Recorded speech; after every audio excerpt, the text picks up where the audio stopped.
A pesar de las tormentas que asedian nuestras propias vidas, tú estás con nosotros, Señor, y eso es lo más importante. Que si tú vas en nuestra barca, no importa lo grande que sea la tormenta, tú, Señor amado, siempre nos concedes prevalecer en medio de las tribulaciones. Te doy las gracias por este pueblo que has reunido esta mañana en este lugar. Queremos pedirte que aquietes nuestros corazones y nuestros sentidos para que tu palabra pueda caer en terreno fértil. Espíritu Santo, quita toda distracción que puedan tener nuestros hermanos. Aquieta sus sentidos para que estos se conecten a la verdad que tú deseas transmitirles esta mañana. En Cristo Jesús oramos, pidiendo tu palabra. Amén y amén. Gloria al Señor, hermanos. ¿Cuántos damos un fuerte gloria a Dios, hermanos? Amén, hermanos. Bienvenidos, bienvenidas a esta que es su casa. Nosotros somos su familia y nos alegra verles a cada uno de ustedes. Cada día que nos reunimos acá en la iglesia es una nueva oportunidad para aprender de la palabra de Dios y conocer algo acerca de nuestro Dios. Vamos a ponernos en pie, hermanos, y vamos a abrir la Biblia en la primera carta a los Corintios.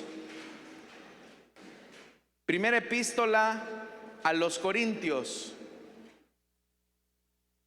Si lo tienen, dicen amén, hermanos. Primera carta a los Corintios, capítulo número 1, versículo 17. La palabra de Dios dice: pues Cristo no me envió a bautizar, sino a predicar el evangelio, y eso sin discursos de sabiduría humana, para que la cruz de Cristo no perdiera su eficacia.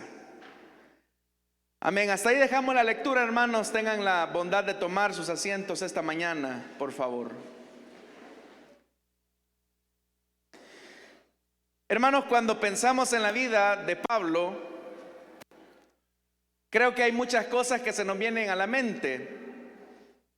Una de las cosas que más se nos vienen a nuestra memoria es que Pablo fue un hombre de Dios utilizado para predicar el evangelio a los gentiles. De hecho, que él define su ministerio como un apostolado hacia los gentiles, y aún los connacionales, es decir, los judíos, ellos mismos identifican que Pablo es el responsable de la predicación del evangelio en medio de la gentilidad. El apóstol Pablo, hermano, fue una persona que tenía muchas cualidades, muchas capacidades. Si quisiéramos hablar acerca de su currículum, uno tendría que hacer una retrospectiva, es decir, ver hacia atrás en la vida de Pablo, notar que era un hombre muy instruido. La Biblia dice que aprendió a los pies de Gamaliel, uno de los rabinos más célebres de la época del siglo I. Por lo menos sabemos, hermanos, que Pablo hablaba al menos 3 idiomas, es decir, que era un hombre políglota. También sabemos que el apóstol Pablo tenía un celo muy profundo en los temas de la ley, y si tenía ese celo profundo y había alcanzado un reconocimiento entre el judaísmo, era porque sus capacidades intelectuales eran muy buenas.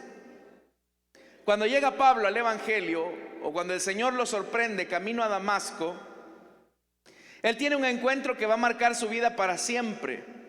Y ese encuentro es con el Señor Jesús. Usted conoce la historia. Ya estando en el evangelio, en el camino del Señor, Pablo también comienza a tener muchísimo más éxito que todos sus colegas apóstoles. A pesar de que él mismo se define como el más pequeño de entre los apóstoles, o como el abortivo, llama bastante la atención que Pablo construye, hermanos y hermanas, una ruta de vida, entendiendo que no tiene todo el tiempo que tal vez él hubiese querido tener. Y esa es una realidad que entendemos todos. que vida solamente tenemos una, y por lo tanto tenemos que ser muy sabios al momento de establecer las prioridades que vamos a desarrollar en la vida. A pesar de que la obra de Dios es tan demandante, es tan amplia y exige mucho involucramiento de quienes participan en ella, es importante que nosotros, hermanos, entendamos que Dios nos ha llamado a una tarea específica a cada uno de nosotros. Y esa tarea específica va a desarrollarse en la medida en que nosotros aprendamos a establecer prioridades en la vida. Todos sabemos que el Señor nos envió a predicar las buenas nuevas de salvación, a ser discípulos de las naciones, enseñándoles a los discípulos a que guarden todas las cosas que Él ha mandado, pero también dentro de esas cosas que el Señor manda a sus discípulos, una de esas asignaciones es el bautismo en agua, es decir, bautizar a estos nuevos discípulos. Y aunque la orden es bastante general, sorprende bastante lo que hemos leído en este versículo 17, porque pareciera ser que es como un contrasentido. Si el Señor en el Evangelio de Mateo, capítulo 28, versículo 19, Él dijo que había que ir por todo el mundo predicando el Evangelio, bautizando en el nombre del Padre, del Hijo y del Espíritu Santo, enseñándole a la gente a guardar todas las cosas que Él ha mandado, uno de los imperativos es la tarea de bautizar. Pero es un contrasentido, digo, o pareciera un contrasentido, porque en este versículo 17 que hemos leído, Pablo está diciendo que Cristo no lo envió a bautizar, sino que a predicar el Evangelio. Entonces uno se pregunta, ¿cómo es eso? ¿Cómo es que Pablo ahora está diciendo en ese versículo 17 que Cristo no lo envió a bautizar, sino que lo envió a predicar el Evangelio, haciendo notar como que si fuesen dos actividades diferentes? Si allá en el Evangelio de Mateo el Señor dijo que fuéramos por todo el mundo y todo aquel que creyera en el nombre de Jesús lo bautizáramos. Entonces, ¿cómo es que ahora Pablo está diciendo que Cristo no lo envió a bautizar? Acá, hermanos y hermanas, hay un aspecto importante de lo que hizo que Pablo fuera un hombre exitoso en la tarea que Dios le comisionó. Y es el enfoque, el poder del enfoque. El enfoque, hermanos, es la capacidad que Dios espera que todos los cristianos desarrollemos para crecer en una actividad o en una tarea y en una misión que Él nos ha delegado. Uno podría preguntarle a Pablo, Pablo, ¿por qué tú no bautizas? Y en realidad, hermanos, no era que Pablo no hubiese bautizado a nadie. Si usted ha leído esta primera carta a los Corintios, en los versículos que anteceden al 17, usted notará que Pablo menciona que había algunas personas a los que él había bautizado. Pero a pesar de que él había bautizado en agua a ciertas personas de la comunidad de Corinto, él claramente resuelve y dice: Cristo a mí no me ha enviado a bautizar. ¿Por qué Pablo entonces dice esto? Porque él tiene un enfoque claro y una perspectiva clara acerca de lo que será su vida en los años venideros o en los años que le quedaban.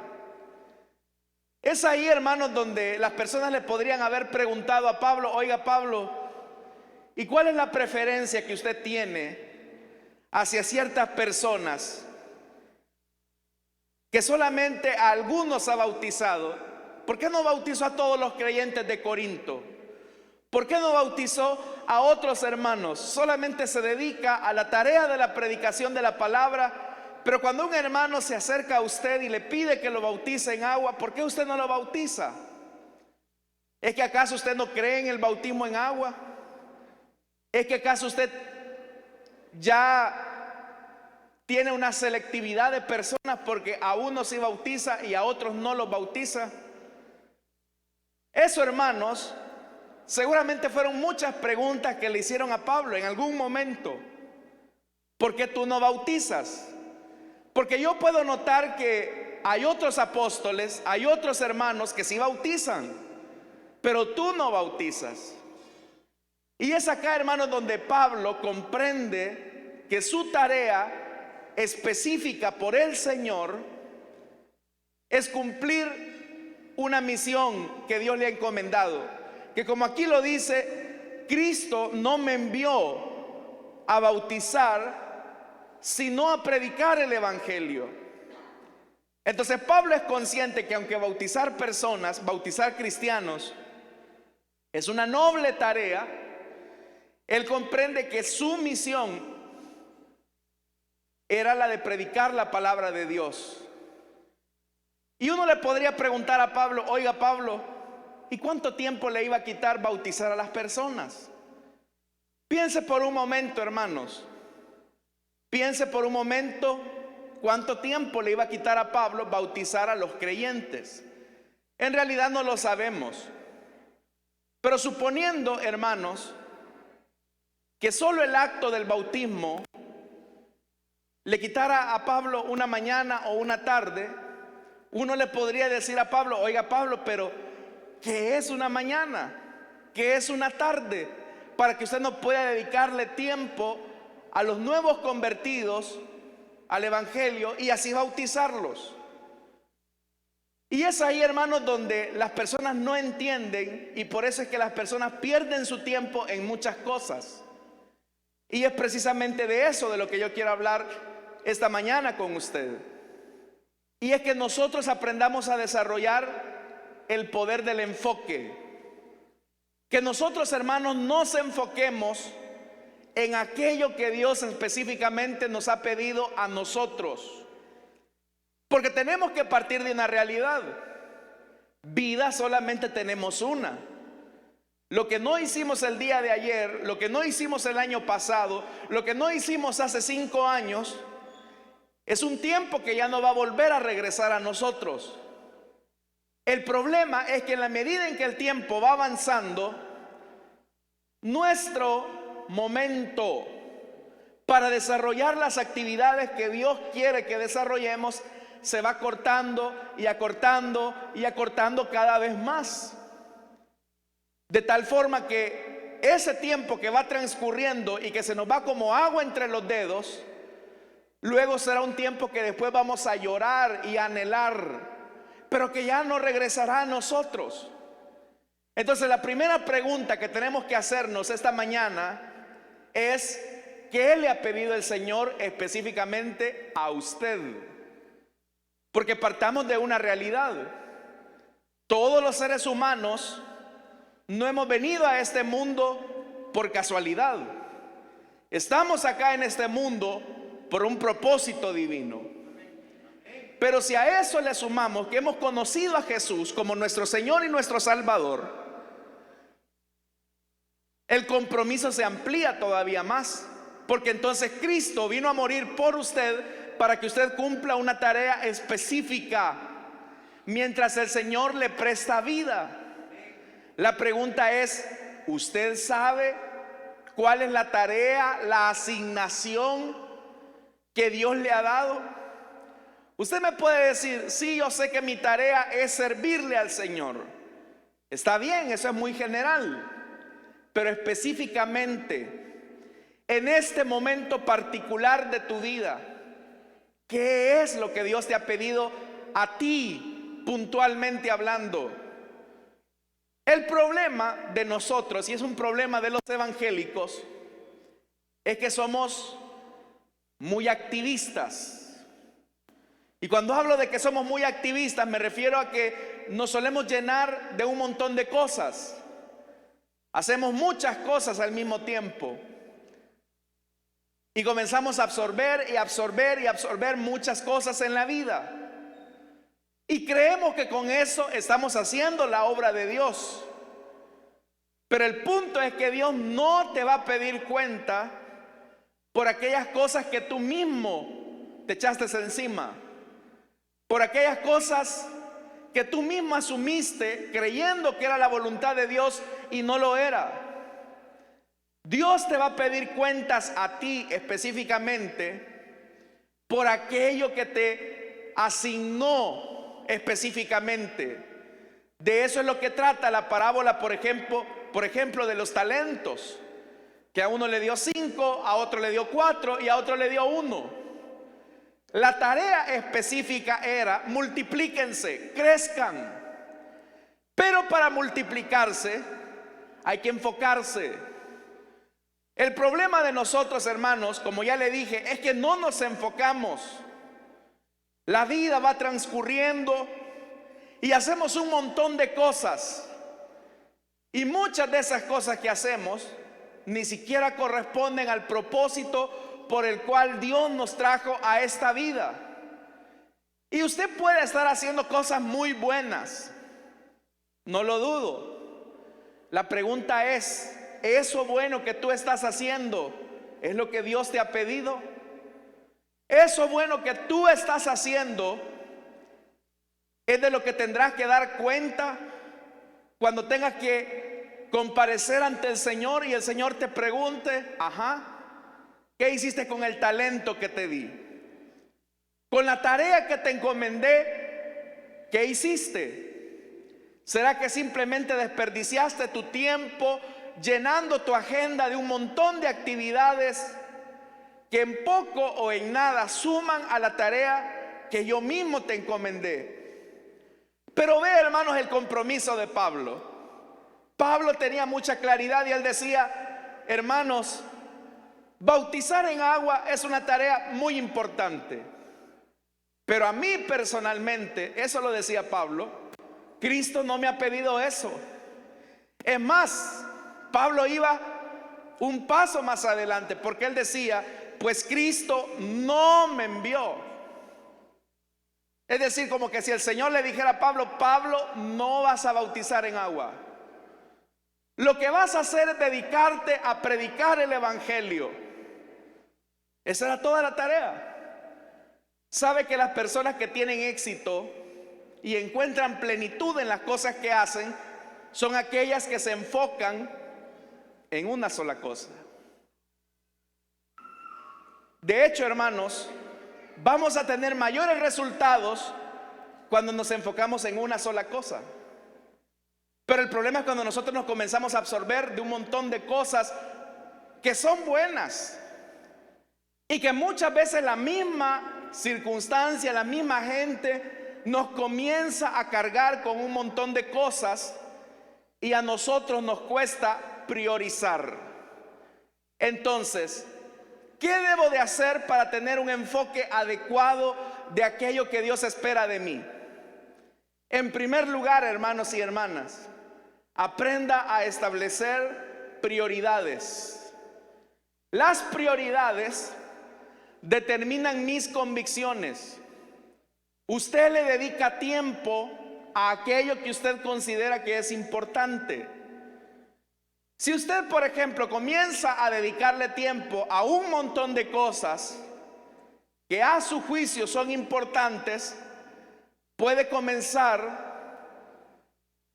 a perder o a fraguar la misión que Dios le ha entregado. Porque le repito, vida solamente tenemos una. Y lo que no hagamos en esta vida para el Señor, después lo vamos a lamentar. Entonces, ¿qué es lo que Dios te ha pedido específicamente a ti? Usted me dice: servirle al Señor. ¿En qué? ¿Cómo? ¿Cuándo? ¿Con quién? ¿A dónde? Porque si le hacemos estas preguntas a Pablo, Pablo las podría responder. Pablo, ¿qué fue lo que Dios te encargó a ti? Pablo diría: predicar y predicar a los gentiles. Y eso es lo que vemos en el libro de los Hechos de los Apóstoles. Si usted lee Hechos de los Apóstoles, en los primeros capítulos, cuando se comienza a narrar acerca de las tareas misioneras de Pablo, Pablo siempre cometía un error, que siempre predicaba a los judíos y ahí no tenía ningún resultado. Al contrario, Pablo a problemas se iba a meter. Cada vez que iba a un lugar, él buscaba una sinagoga para predicar el evangelio. Y le iba mal porque los judíos le ponían resistencia. Cuando Pablo predicaba a los gentiles, tenía grandes conversiones, tenía un gran avance para la obra de Dios. ¿Por qué Pablo tuvo ese éxito con los gentiles y no con los judíos? Porque claramente el Señor había dicho que de Saulo habría un instrumento útil para los gentiles. Pablo le costó entender eso, porque vea, el sentimiento de Pablo era un sentimiento natural de decir, bueno, los hermanos judíos son mi familia, así que primero les tengo que predicar a ellos. Él tenía un sentimiento hacia ellos, era muy noble, era muy bueno, pero no era a eso a lo que Dios lo había llamado. Hay muchas cosas, hermanos, que la gente le puede decir a usted, hermano, ¿y usted por qué no hace esto? Hermano, mire, ¿y por qué no hacemos lo otro? Y la gente siempre va a tratar la manera de colocarle sobre sus hombros cosas que ellos quieren que usted haga. Pero el problema es que no debemos de hacer las cosas que otros quieren que nosotros hagamos. Nosotros, hermanos, no debemos al señorío de Cristo. Y es Cristo el que le ha determinado a cada uno de los que estamos sentados acá en este lugar una tarea específica. ¿Cuál es esa tarea específica? Yo no lo sé. Yo no lo sé. Usted debe de preguntarle al Señor, Señor, ¿cuál es la tarea específica que me has asignado a mí?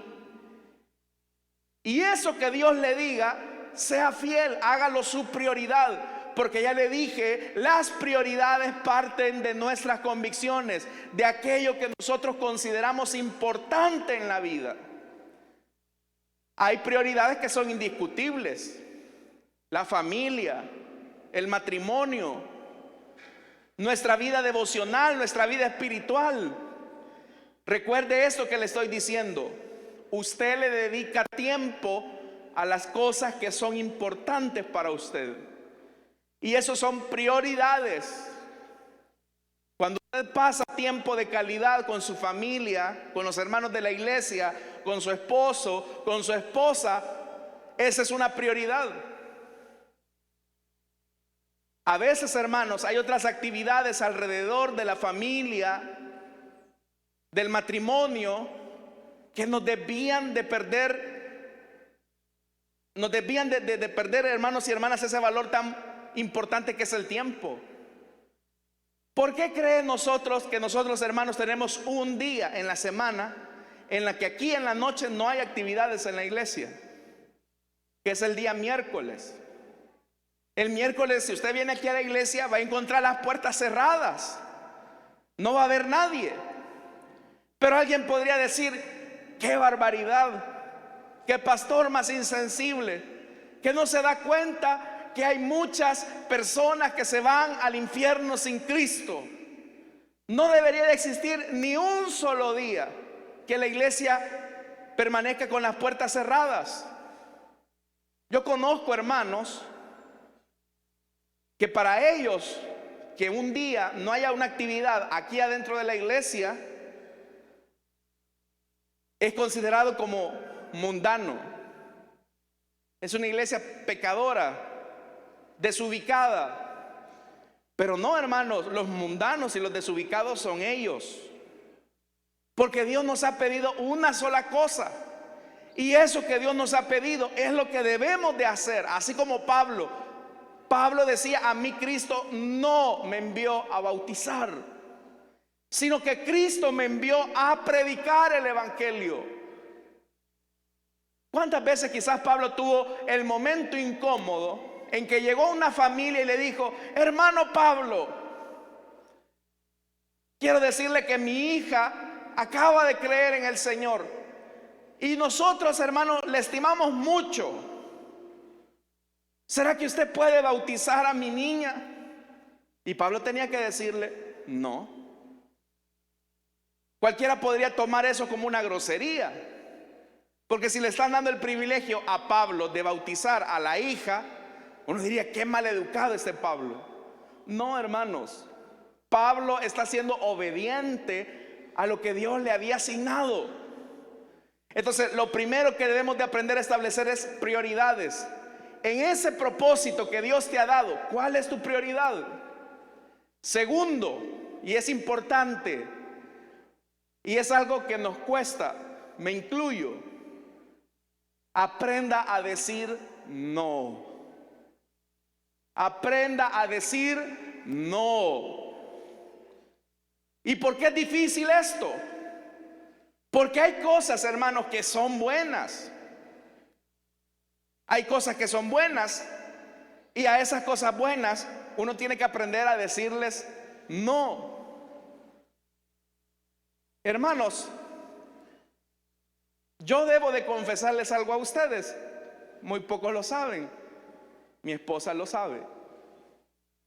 Pero a mí me han hecho varias invitaciones para ir a predicar a varios lugares.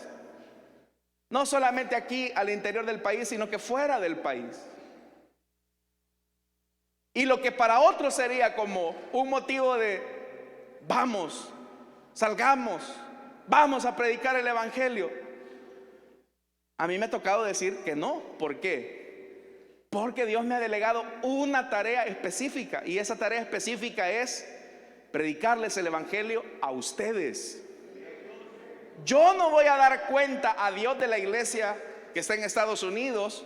Yo no voy a dar cuenta a Dios del sector tal de la iglesia que está allá en X departamento.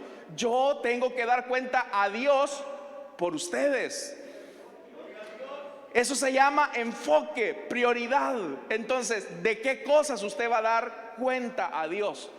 De lo que se le ha delegado. Usted puede llegar delante de Dios a decirle: mira, Señor, yo hice esto, atendí aquello, hice lo otro. Cuando el hermano me pidió que hiciera esto, yo dije sí. Cuando la otra hermana me dijo que hiciera lo otro, yo dije que sí. Y el Señor le va a decir: sí, a todos les dijiste sí, solo que a mí me dijiste no. Porque yo entendí algo que es importante también, que si yo le digo sí a algo, le estoy diciendo no a otra cosa. Cuando yo, por ejemplo, hermanos, les menciono esto, cuando yo digo no afuera, les estoy diciendo sí a ustedes, porque es mi prioridad. Esto, hermanos, nos tiene que llevar entonces a la reflexión, a que vida tenemos una.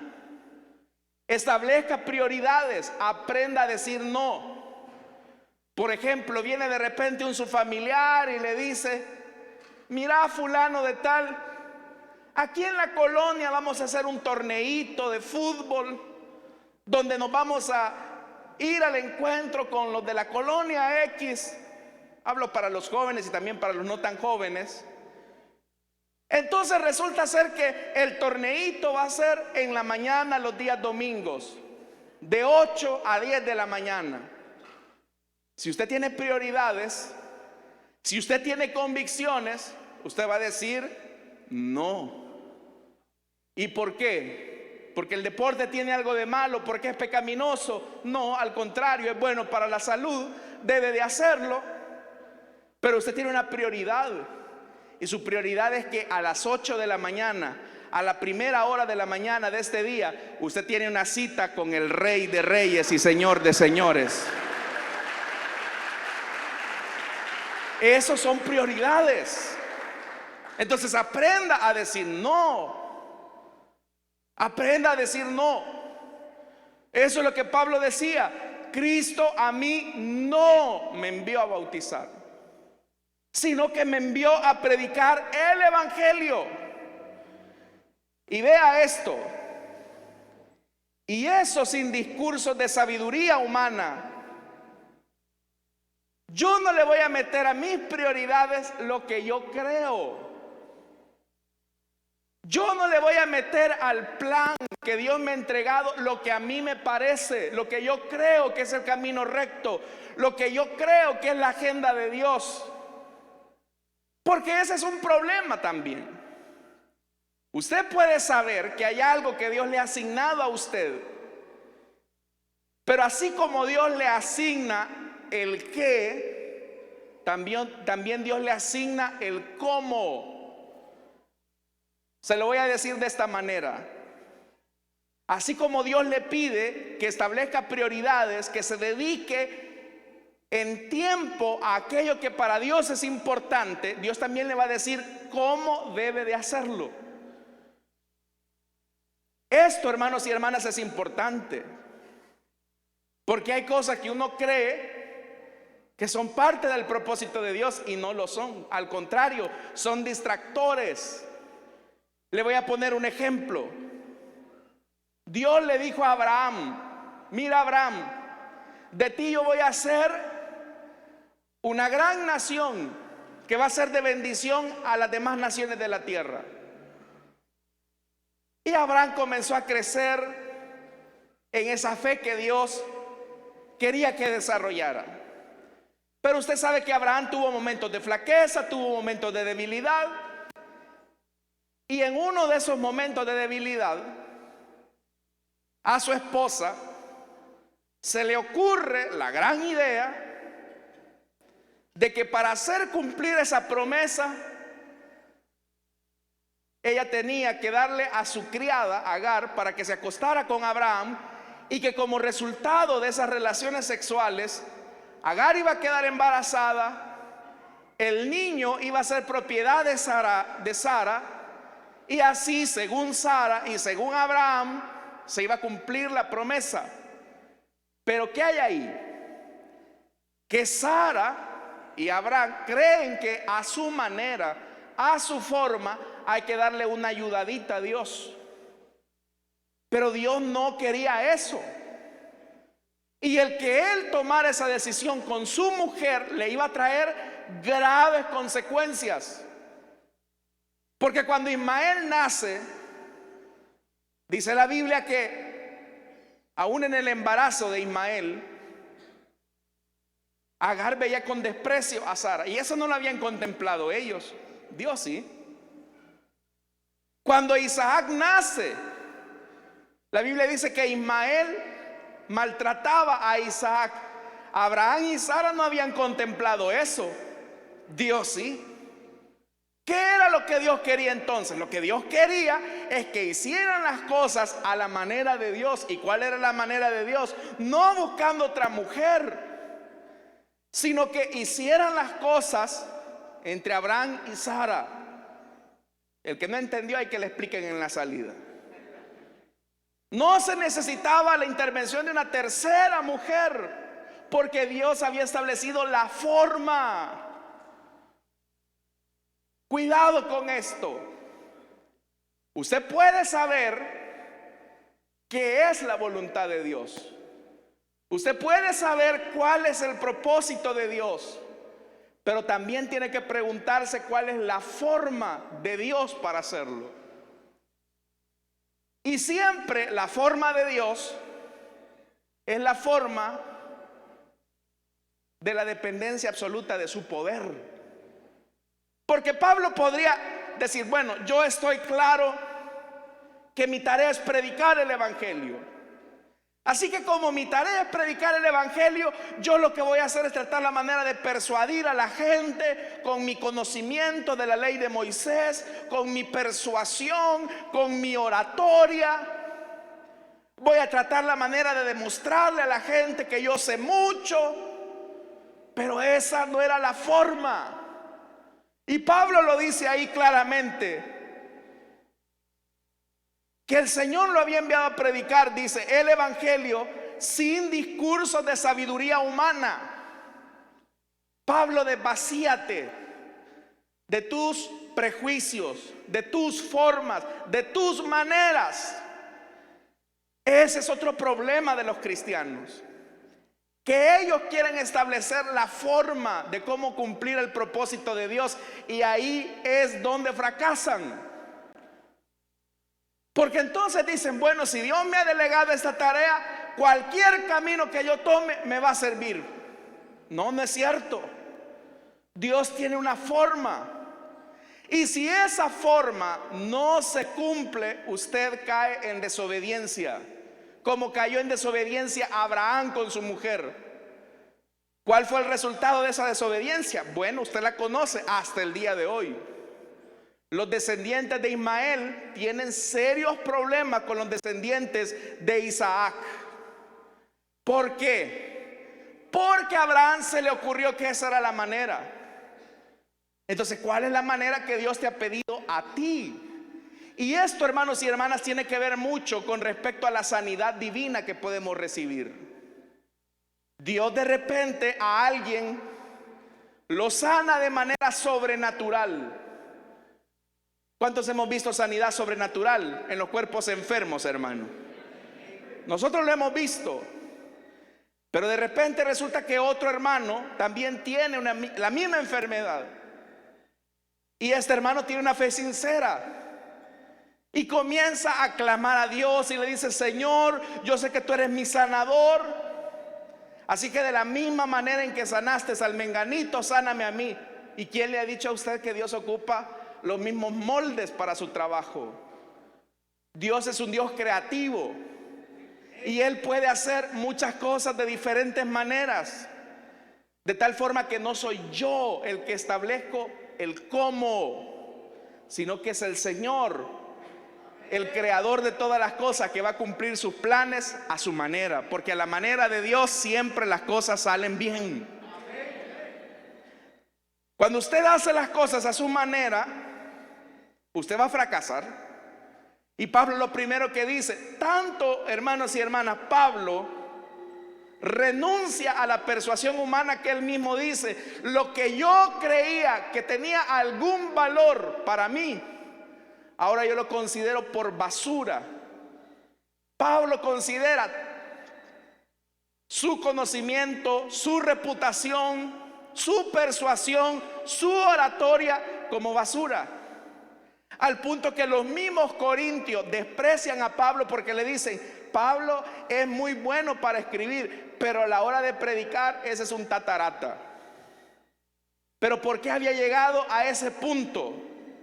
Porque Pablo se había despojado de su forma para permitir que las cosas se hicieran a la manera de Dios. ¿Por qué? Porque dice la parte final del versículo 17: para que la cruz de Cristo, para que la cruz de Cristo no perdiera su eficacia. Entre más yo priorizo aquello que Dios me ha delegado y lo hago a la manera de Dios, Cristo siempre va a ser glorificado. Entonces, hermanos, la reflexión de esta mañana es para que entendamos que vida solo tenemos una. Y que Dios a cada uno de nosotros nos ha encomendado una tarea específica. No se salga de ahí.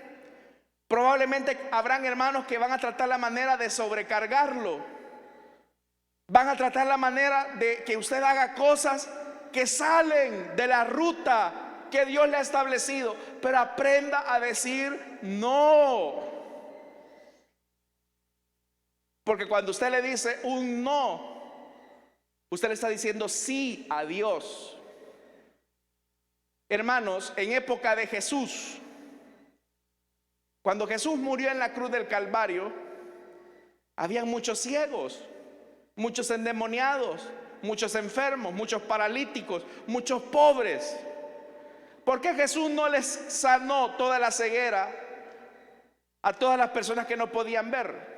¿Por qué Jesús no sanó a todos los paralíticos?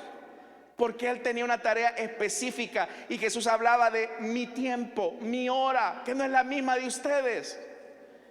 A veces, hermanos, la misma gente le decía al Señor: oye Jesús, ¿por qué no te echas un milagrito aquí en Nazaret? Hemos oído que tú andas haciendo milagros en un montón de lados. Échate un milagrito acá. Y Jesús sabía que lo de ellos era ganas de molestar. Jesús dijo: no. Entonces tú no eres el Mesías. Entonces tú no eres el Hijo de Dios. Es que a Jesús no le interesaba demostrarle nada a nadie.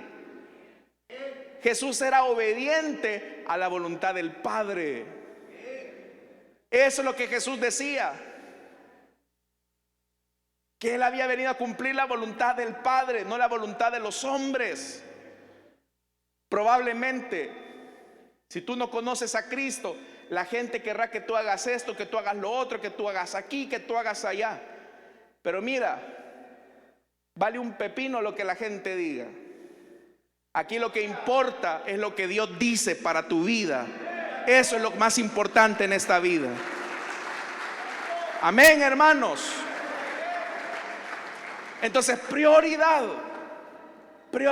Aprenda a decir no y haga las cosas a la manera de Dios, no a su manera. Vamos a cerrar nuestros ojos, hermanos, y vamos a orar.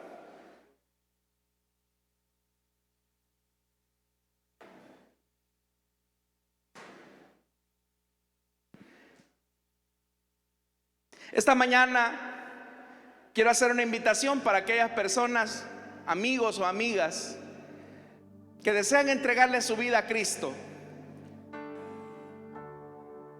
Quiero decirte que el hecho que tú tengas vida responde a una realidad, y es que Dios tiene un propósito contigo. Pero ese propósito lo vas a descubrir solamente cuando rindas tu voluntad a su señorío. Así que esta mañana, si hay alguien que desea entregarle su vida a Cristo, le invito para que en el lugar donde está se pueda poner en pie. Vamos a orar por ustedes. Si usted desea entregarle su vida a Cristo, póngase en pie. Queremos orar por usted. Aún si hay algún hermano, alguna hermana que desea reconciliarse, también puede ponerse en pie y vamos a orar por usted. Vamos a orar por usted. Si hay alguien que desea reconciliarse o desea creer en Jesús esta mañana, Dios tiene un propósito contigo. Yo no te podría decir cuál es ese propósito, pero Dios te trajo a este mundo para que cumplas un gran propósito. Pero el primer paso en el cumplimiento de esa tarea es que tú reconozcas a Jesús como tu Señor y tu Salvador. Al reconocer a Jesús, tus pecados serán perdonados y la nueva vida en Cristo comenzará a surgir en ti. Así que hay alguien esta mañana que desea entregarle su vida a Cristo o desea reconciliarse, póngase en pie.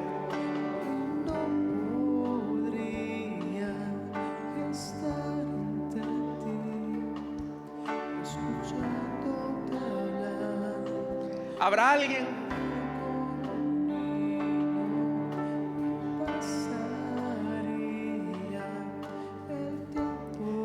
Vamos a orar entonces, hermanos. Pero que Dios tenga misericordia de cada uno de nosotros para entender que la vida es solo una. Y enfocarnos como Pablo lo hizo hará que cuando nos presentemos delante del Señor podamos dar cuenta de aquello que Dios nos pidió y no de aquellas cosas que nosotros nos pusimos sobre nuestros hombros. Padre que estás en los cielos, Señor, ayúdanos a ser obedientes a tu palabra. Ayúdanos, Señor, a priorizar a partir de nuestras convicciones. Señor, ayúdanos a dedicarnos. Ayúdanos, Señor, a dedicarnos a aquello que nos has encomendado. Ayúdanos, Señor amado, a enfocarnos en una sola cosa, aquello que nos has delegado. Enséñanos a decir no, a aprender a decir no. Y ayúdanos a hacer las cosas a nuestra, no a nuestra manera, sino a tu manera. Renunciar, Señor, a hacer las cosas a nuestra manera para hacerlas a tu manera. Te lo pedimos, Señor amado, y te lo suplicamos. Aquellos que a través de la radio, a través del internet están escuchando esta predicación, perdónales, Señor, lávales de sus pecados y que a partir de este momento comiencen una nueva historia en su vida. En el nombre de Jesús. Amén y amén. Gloria al Señor.